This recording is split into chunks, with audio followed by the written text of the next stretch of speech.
நான் சென்னையில இருந்து கிளம்பி 15 நாள் ஆச்சு. நான் இன்னும் 2 நாள் வீட்டுக்கு போலாம், என்ன மறந்துடுவாங்க. கொஞ்சம் கலரும் போயிடுச்சு, குரலும் போயிடுச்சு, யாருன்னு கேட்பாங்க.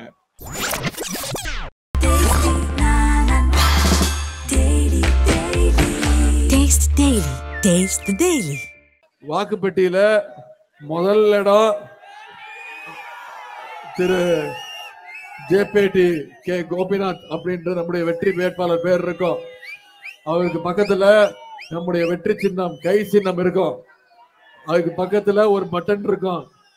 அந்த பட்டனை அமுக்கி நீங்க போடுறீங்கல்ல ஓட்டு, நீங்க போடுறீங்கல்ல ஒரு ஓட்டு, அதுதான் மோடிக்கு வைக்கிற வேட்டு. மோடிக்கு வேட்டு வச்சே ஆகணும்.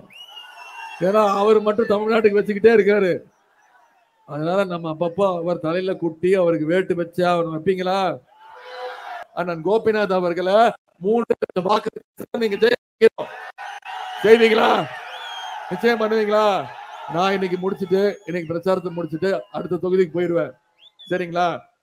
அடுத்த தொகுதிக்கு போயிருவேன். அடுத்து நான் சென்னையில இருந்து கிளம்பி 15 நாள் ஆச்சு.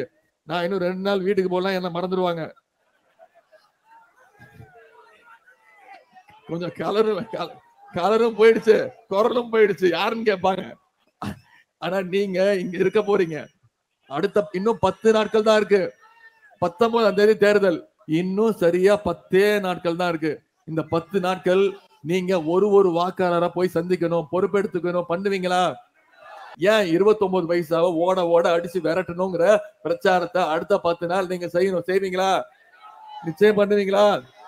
உங்களை எல்லாம் அன்போடு கேட்கிறேன், பண்போடு கேட்கிறேன், பாசத்தோடு கேட்கிறேன், உரிமையோடு கேட்கிறேன், முதுகுவலியோடு கேட்கிறேன். இன்னும் பெருமையா சொல்லணும்னா தலைவருடைய மகனாக இருந்து கேட்கிறேன்.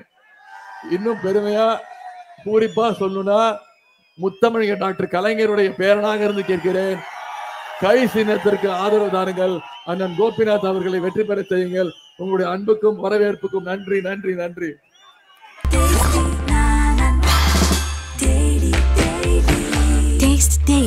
Taste the Daily.